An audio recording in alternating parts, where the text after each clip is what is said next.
Good morning my dear friends. स्वागत है आपका शिक्षा क्लासेस पर। दोस्तों, हम लोगों की क्लास चल रही है करंट अफेयर्स की, जो कि काफ़ी ज़्यादा महत्वपूर्ण है।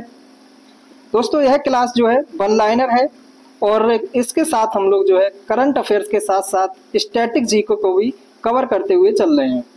इसलिए यह क्लास आपके लिए काफ़ी ज़्यादा उपयोगी है, यानी कि कम समय में ज़्यादा से ज़्यादा इसके अंदर प्रोवाइड कराया जाएगा। आप लोग क्लास को अंत तक जरूर देखें, जिससे कि आप लोगों को क्लास के बारे में पता चले कि किस तरह की क्लास चल रही है। अगर आप चैनल पर नए हैं तो चैनल को सब्सक्राइब भी कर लें, जिससे कि आप लोगों के पास में नोटिफिकेशन पहुंच जाया करे। नीति आयोग के महिला उद्यमिता मंच के सहयोग से फराल सखी पहल कहाँ प्रारंभ की गई है? जो फराल सखी पहल है, यह कहाँ पे शुभारंभ की गई है? तो महाराष्ट्र। किसके सहयोग से? तो नीति आयोग के महिला उद्यमिता मंच के द्वारा। ठीक है, महाराष्ट्र से रिलेटेड है। महाराष्ट्र में अभी हम लोगों ने पढ़ा था कि जो शिवाजी महाराज हैं, इनकी एक मंदिर बनाया गया है भिवाड़ी, महाराष्ट्र के अंतर्गत। ठीक है, अगला है 18वें प्रवासी भारतीय दिवस कार्यक्रम 2025 के मुख्य अतिथि किस देश को चुना गया है? तो जो भारतीय प्रवासी दिवस मनाया जाता है, कब मनाया जाता है? तो 9 जनवरी 2015 सॉरी 9 जनवरी 1915 को गांधी जी अफ्रीका से वापस आए थे। ठीक है, और इसी दिन को जो है प्रवासी दिवस के रूप में भी मनाया जाता है। और कौन से क्रम का है इस बार? तो 18वें नंबर का है। और इसका मुख्य अतिथि पूछा जा रहा है कौन है? तो कौन है? Trinidad Tobago. त्रिनिदाद टोबैगो जो है मुख्य अतिथि है भारतीय प्रवासी दिवस कार्यक्रम का। ठीक है, अब त्रिनिदाद जो टोबैगो है, ये कहाँ पे स्थित है? तो यह कैरिबियन सी जो है वहाँ पे स्थित है और यह दक्षिण अमेरिका का हिस्सा है। चलिए हम लोग दक्षिण अमेरिका को भी देख लेते हैं, उसके अंदर क्या क्या इंपॉर्टेंट क्वेश्चन बन सकते हैं उसको देखते हैं।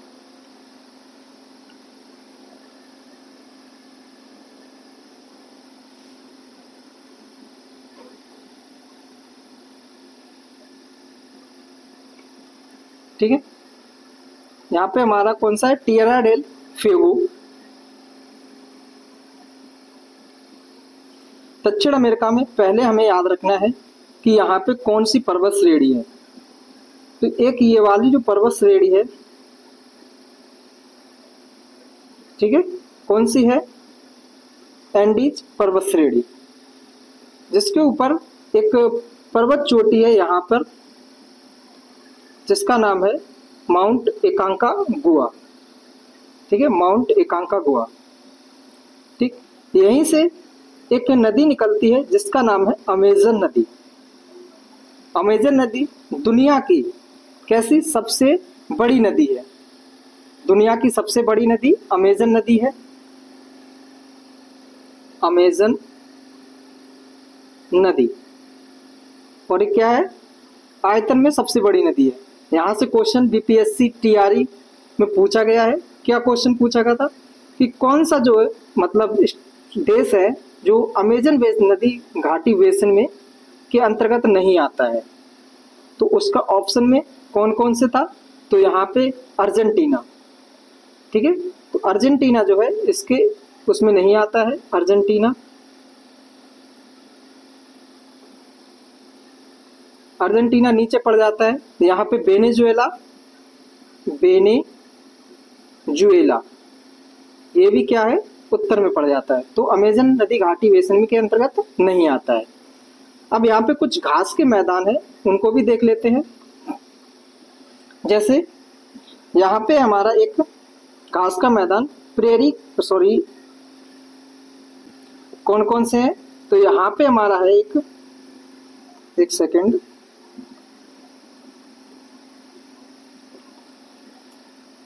यहाँ पे घास के मैदान है। कौन से घास के मैदान है? तो पंपास घास का मैदान। और यह है कहाँ पे? तो अर्जेंटीना में। ठीक है, इसी प्रकार से एक और घास का मैदान है यहाँ पे और एक यहाँ पे है घास का मैदान। ठीक है, तो ये वाला जो घास का मैदान है इसे बोलते हैं लानोस। लानोस, लानोस घास का मैदान। और ये कहाँ पे है? तो वेनेजुएला, वेनेजुएला। ठीक है, एक और घास का मैदान है ये वाला, इसको बोलते हैं कैंपोस, कैंपोस घास का मैदान। और ये कहाँ पे है? तो ब्राजील, ब्राजील। ठीक है, ये तो हमारे घास के मैदान हो गए। अमेजन नदी घाटी जो बेसिन है यहाँ पे भी वन पाए जाते हैं। वह कौन से वन पाए जाते हैं? तो सेल्वास वन। कौन से वन है? सेल्वास वन, सेल्वास वन। इन जो वन है इनकी विशेषता क्या है? तो ये त्रिस्तरीय वन है, त्रिस्तरीय वन। त्रिस्तरीय वन मतलब एक बड़ा पेड़, उसके बाद में ये पेड़ है, उनके बीच में और फिर छोटे पेड़, इस तरह से 3 स्तर वाले पेड़ हैं। ठीक है, अब इसमें कुछ झील हैं वो भी देख लेते हैं। तो यहाँ पे जो एक झील मराकाइबो झील, कौन सी झील है? मराकाइबो झील।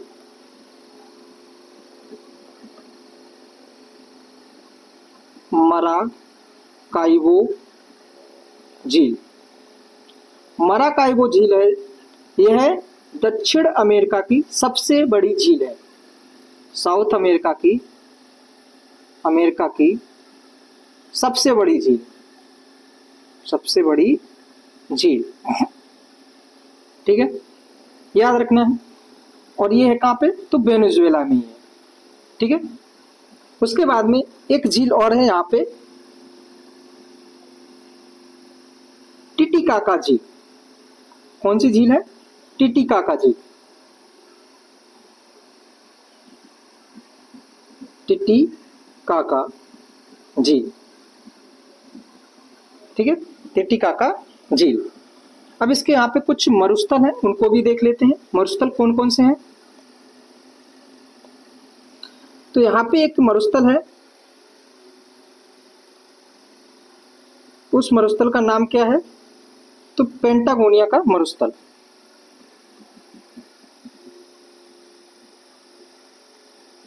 पेंटागोनिया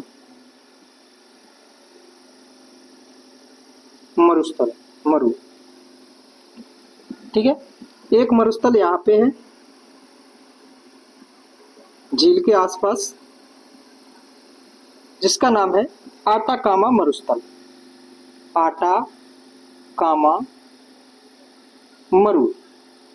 और यह है दुनिया का सबसे शुष्कतम मरुस्थल है, दुनिया का सबसे शुष्क मरुस्थल है, शुष्क मरु है।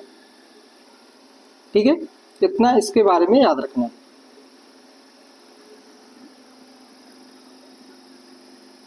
चलिए देखते हैं इसके बारे में और भी, फिर जब आएगा अफ्रीका महाद्वीप तो उसको देख लेंगे। दक्षिण अफ्रीका अमेरिका महाद्वीप अभी के लिए इतना ही रखते हैं।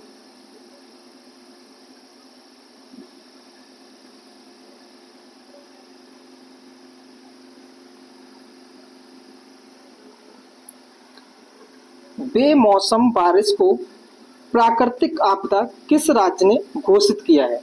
बेमौसम बारिश मतलब बिना बरसात के, कोई भी मौसम नहीं है और बिना मौसम के बरसात हो रही है, तो इस मौसम को मतलब किस राज्य ने आपदा घोषित किया है? तो उड़ीसा गवर्नमेंट ने। किसने किया है? उड़ीसा गवर्नमेंट ने। ठीक है, आप लोग बताइए भारत के अंदर सर्वाधिक वर्षा कौन से मानसून से होती है? नॉर्थ ईस्ट मानसून से या वेस्ट साउथ मानसून से, साउथ वेस्ट मानसून से? ठीक है, कमेंट करके बताइएगा भारत में सर्वाधिक वर्षा जो है कौन से वाले मानसून से होती है, साउथ वेस्ट मानसून से या फिर नॉर्थ वेस्ट मानसून से? नेक्स्ट क्वेश्चन बताना है यहाँ पे कि उत्तर भारत में शीतकाल में मतलब दिसंबर के समय पे वर्षा जो है वो किस कारण से होती है? और दक्षिण भारत में कोरोमंडल वाला जो तट है वहां पे वर्षा किस कारण से होती है? इन 4 क्वेश्चन का आंसर आप लोग कमेंट करके बताइएगा। भारत पोर्ट भारत पोल पोर्टल का संबंध किससे है? तो सीबीआई से है, सेंट्रल ब्यूरो इन्वेस्टिगेशन। इसका संबंध किससे है? तो भारत पोल पोर्टल का संबंध सीबीआई से है। केंद्रीय मंत्री राजीव रंजन सिंह ने भारत के पहले जैविक मत्स्य पालन क्लस्टर का शुभारंभ किया है। यह क्वेश्चन इंपॉर्टेंट है दोस्तों। क्यों इंपॉर्टेंट है? क्योंकि ये कैसा है? भारत का पहला है। ठीक है, और जो चीज पहली होती है वो अपने आप में इंपॉर्टेंट हो जाती है। तो क्या है? सिक्किम राज्य में भारत के पहले जैविक मत्स्य पालन क्लस्टर का शुभारंभ किया गया है। ठीक है, किसने किया है? तो केंद्रीय मंत्री हैं राजीव रंजन, इनके द्वारा किया गया है।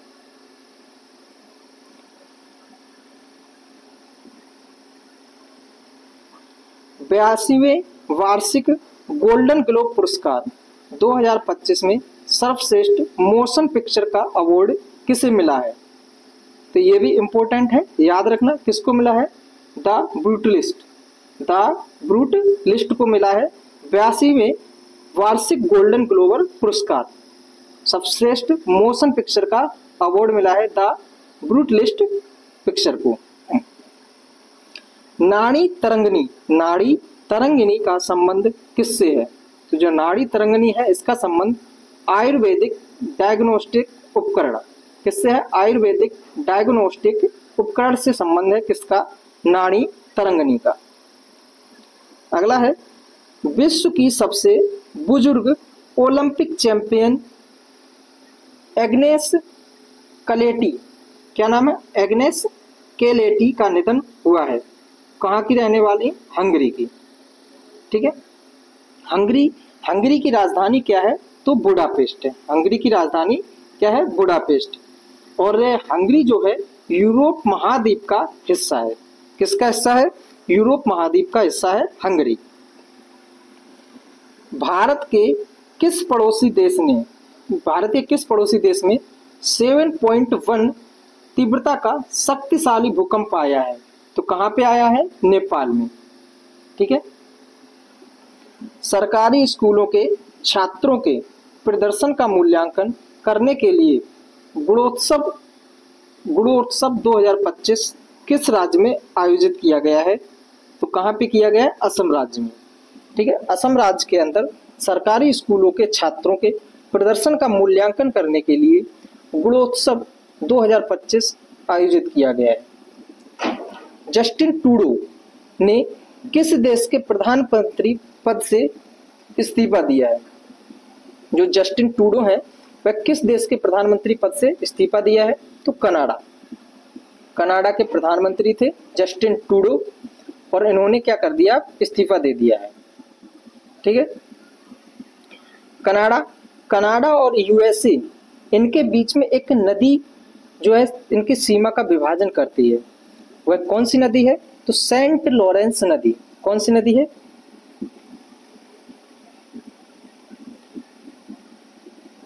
सेंट लॉरेंस नदी, जो कनाडा और यूएसए के बीच में सीमा का निर्धारण करती है। यह नदी जो है इसको आर्थिक जीवन रेखा वाली नदी भी कहा जाता है। ठीक है, उसके बाद में यूएसए और कनाडा को अलग करने वाली एक अक्षांश रेखा भी है। वह कौन सी है? 49 डिग्री अक्षांश रेखा। आप लोग कमेंट करके बताइए कि मैक्सिको और यूएसए के बीच में कौन सी नदी सीमा का निर्धारण करती है? यह इंपॉर्टेंट क्वेश्चन है। जितने भी आप लोगों को बताए जा रहे हैं यह बीपीएससी टीआरई के अंतर्गत पूछे जा चुके हैं। पहली बार किस आसियान देश के साथ राष्ट्रीय सुरक्षा सलाहकार स्तर की वार्ता हुई है? पहली बार किस आसियान देश के साथ में राष्ट्रीय सुरक्षा सलाहकार स्तर की वार्ता हुई है? तो मलेशिया। ठीक है, अब आसियान कंट्री के अंतर्गत कितनी कंट्री आती हैं? आसियान जो एक संगठन है इसके अंदर कितनी कंट्री आती हैं? क्या भारत इसका सदस्य है या नहीं है? और इसकी स्थापना कब हुई थी? इन सभी को जो है कमेंट करके आप लोग बताइए। ये आप लोगों का क्या है, होमवर्क है। होमवर्क में क्या है, आसियान के अंतर्गत कितने देश आते हैं, कितने देश हैं, भारत इसका सदस्य है या नहीं है, भारत सदस्य है या नहीं, और इसकी स्थापना कब हुई थी, स्थापना कब हुई। इन क्वेश्चन का आंसर आप लोग कमेंट करके बताइएगा। वर्ष 2025 के गणतंत्र दिवस के मुख्य अतिथि कौन बने हैं। 2025 में गणतंत्र दिवस के मुख्य अतिथि कौन बने हैं, तो प्रबोवो सुबियांतो। कौन है, प्रबोवो सुबियांतो को गणतंत्र दिवस के मुख्य अतिथि के मतलब बनाए गए हैं। शहीद माधो सिंह हाथ खर्चा योजना, कौन सी योजना है, शहीद माधो सिंह हाथ खर्चा योजना किस राज्य ने प्रारंभ की है, तो उड़ीसा गवर्नमेंट ने। कौन सी योजना है, शहीद माधो सिंह हाथ खर्च योजना शुरू की है। राष्ट्रीय सांख्यिकी कार्यालय, राष्ट्रीय सांख्यिकी कार्यालय के द्वारा वित्त वर्ष 2025 में कितने प्रतिशत जीडीपी वृद्धि का अनुमान लगाया गया है। इंपॉर्टेंट क्वेश्चन है, कितने परसेंट जीडीपी का अनुमान लगाया गया है, तो 6.4% जीडीपी का जो जीडीपी वृद्धि है इसका अनुमान लगाया गया है। ठीक है, अब कल वाली वीडियो में हम लोगों ने देखा था, कल वाली क्लास में, कि भारत की जो जीडीपी का आधार है वो पहले क्या होता था, 2011-12 हुआ करता था, परंतु अब क्या होगा, जीडीपी का आधार वर्ष जो है 2022-23 हुआ करेगा। ठीक है, इसको याद रखना है, इंपॉर्टेंट क्वेश्चन है। ब्रिक्स गठबंधन का 10वां पूर्ण सदस्य कौन बना है। ब्रिक्स एक संगठन है जिसके अंतर्गत 10 पहले 8 थे जब इसकी स्थापना की गई, तो फिर उसके बाद में धीरे धीरे जुड़ते गए। 2010 में जो है साउथ अफ्रीका भी जुड़ा था, और 10वां जो है पूर्ण सदस्य बन गया है इंडोनेशिया। इंडोनेशिया की अगर कैपिटल पूछी जाए तो क्या है, जकार्ता। ठीक है, अब देखते हैं हम लोग ब्रिक्स गठबंधन। आइए हम लोग ब्रिक्स संगठन के बारे में देख लेते हैं।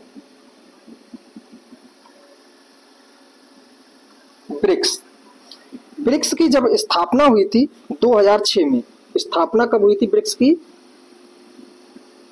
2006 में इसकी स्थापना हुई। ठीक है, जब इसकी स्थापना हुई थी तब इसका नाम था ब्रिक, BRIC। मतलब कौन कौन सी कंट्री थी इस समय, तो थी ब्राजील, रूस, भारत और चीन, ये 4 कंट्री थी। फिर उसके बाद में 2010 में साउथ अफ्रीका यानी कि दक्षिण अफ्रीका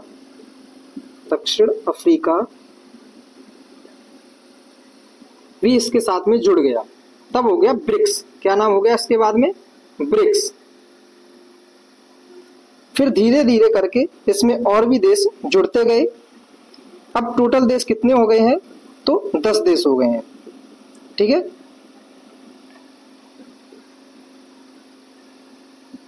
और 10वां देश कौन सा है, तो इंडोनेशिया है, इंडोनेशिया।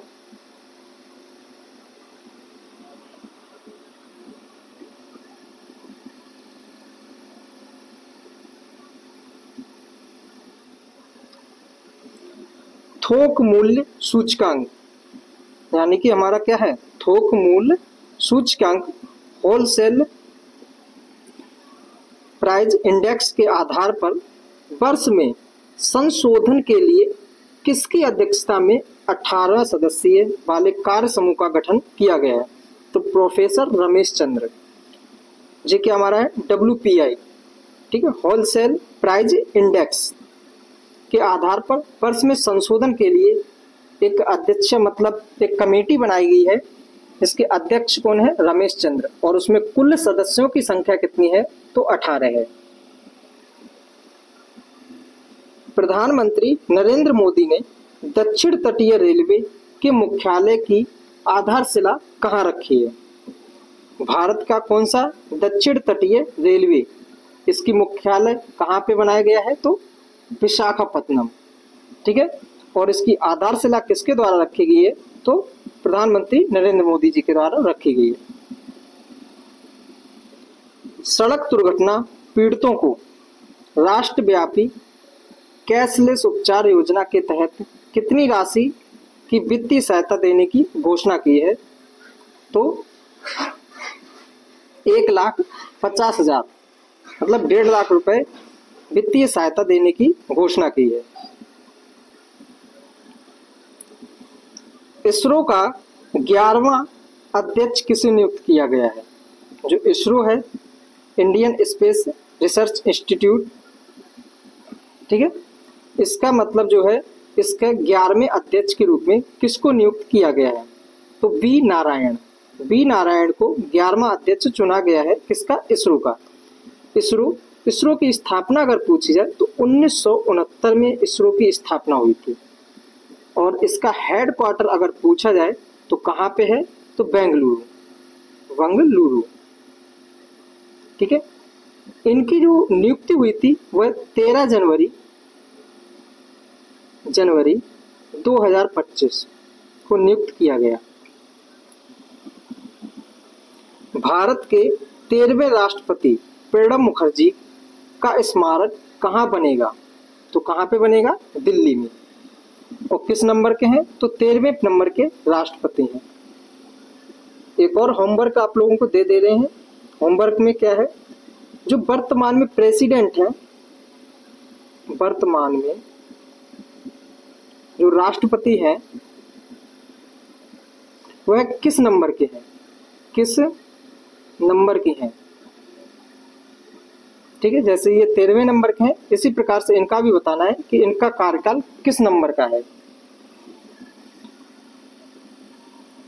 नई खोजों के साथ कौन सा देश लिथियम भंडार वाला विश्व का दूसरा शीर्ष देश बना है? लिथियम भंडार के लिए विश्व का दूसरा शीर्ष स्थान कौन बना है?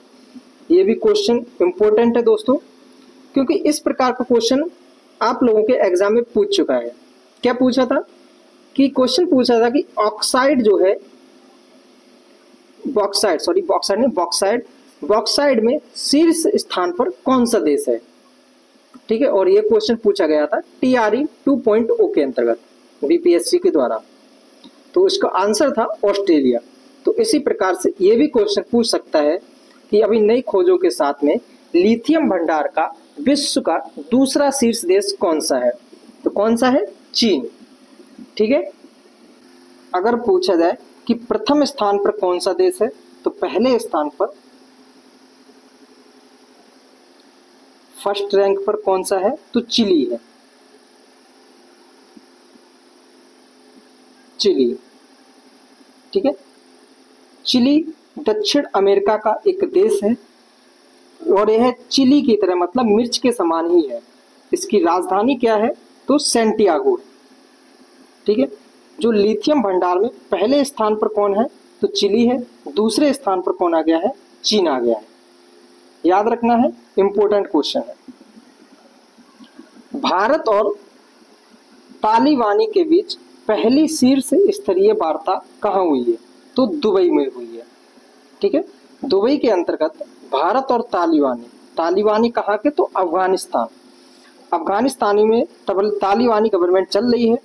तो भारत और तालिबान के बीच में पहली शीर्ष स्तरीय वार्ता हो रही है। कहाँ पे? तो दुबई के अंतर्गत हो रही है। ठीक है। भारत और अफगानिस्तान के बीच में एक रेखा जो है वो उसका नाम क्या है? तो डूरंड लाइन। भारत और अफगानिस्तान के बीच में कौन सी लाइन है? Durand line. भारत के साथ डायरेक्टली कनेक्टेड नहीं है। जो पीओके वाला क्षेत्र है, जो अभी भारत का जो हिस्सा है, वो पाकिस्तान के अधिग्रहण में है सीमाएं, तो उसी से टच करता है। और सबसे कम सीमा साझा करता है भारत के साथ में, ठीक है, 106 किलोमीटर की। सबसे अधिक किसके साथ में करता है, तो बांग्लादेश के साथ में भारत करता है। कितनी करता है, तो 4096। भारतीय परमाणु संस्थाओं पर लगे प्रतिबंधों को समाप्त करने की घोषणा किस देश ने की है। भारतीय परमाणु संस्थाओं पर लगे जो प्रतिबंध थे उनको समाप्त करने की घोषणा की है यूएसए ने, ठीक है। रानी हत्शेपसुत लगभग 1539 से 1292 ईसा पूर्व से जुड़े मंदिर की खोज की है। तो कहाँ पे की है, मिस्र के अंतर्गत रानी हत्शेपसुत टाइम पीरियड कितना है, तो 1539 से 1292 ईसा पूर्व एक मंदिर की खोज की गई। कहाँ पे, तो मिस्र में। मिस्र को जो है नील नदी का वरदान कहा जाता है। किसका वरदान, नील नदी का वरदान कहा जाता है।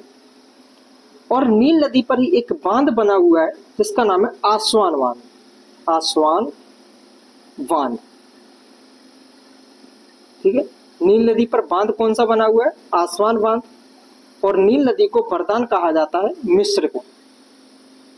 नील नदी दो नदियों के मिलने से बनी हुई है। कौन कौन सी, एक श्वेत नील मतलब सफेद नील और एक नीली नील।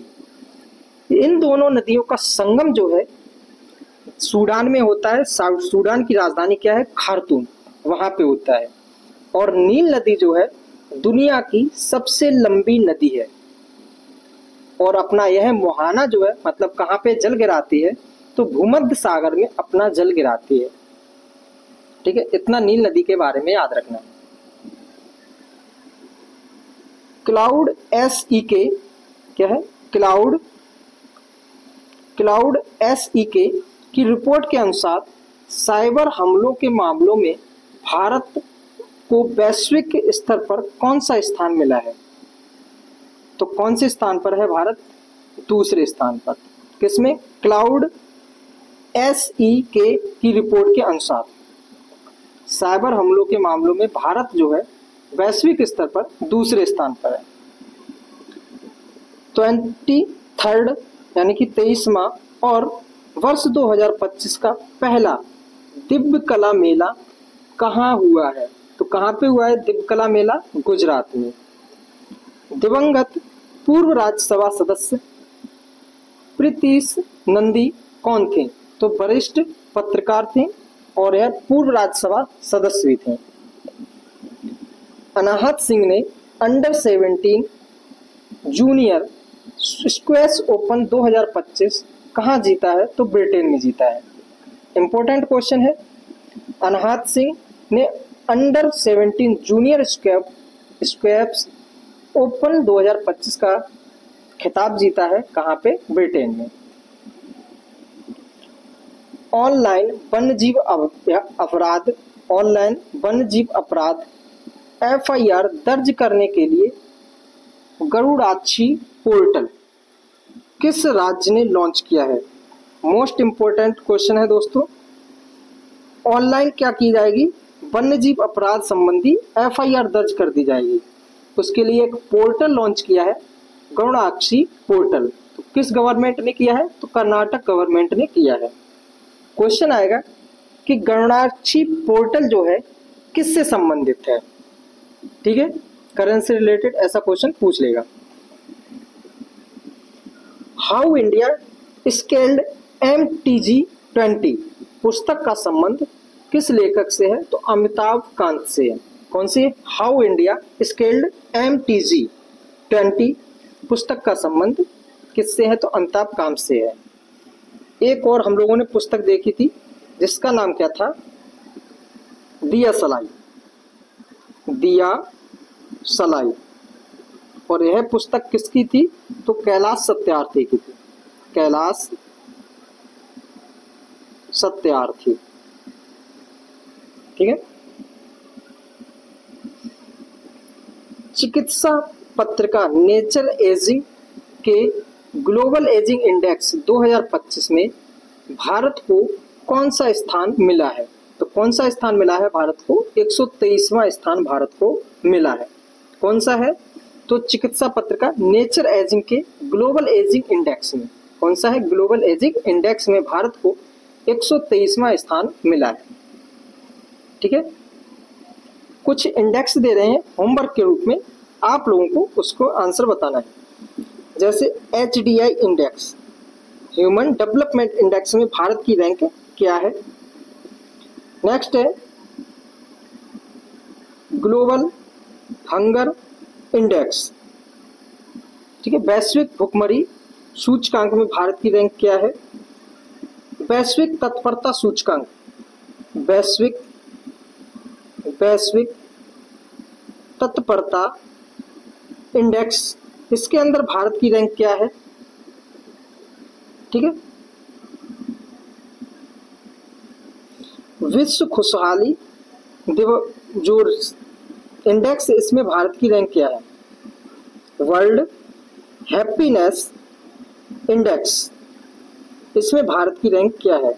इन चारों का जो है आप लोगों को होमवर्क है और इसका आंसर आप लोग कमेंट करके बताइएगा।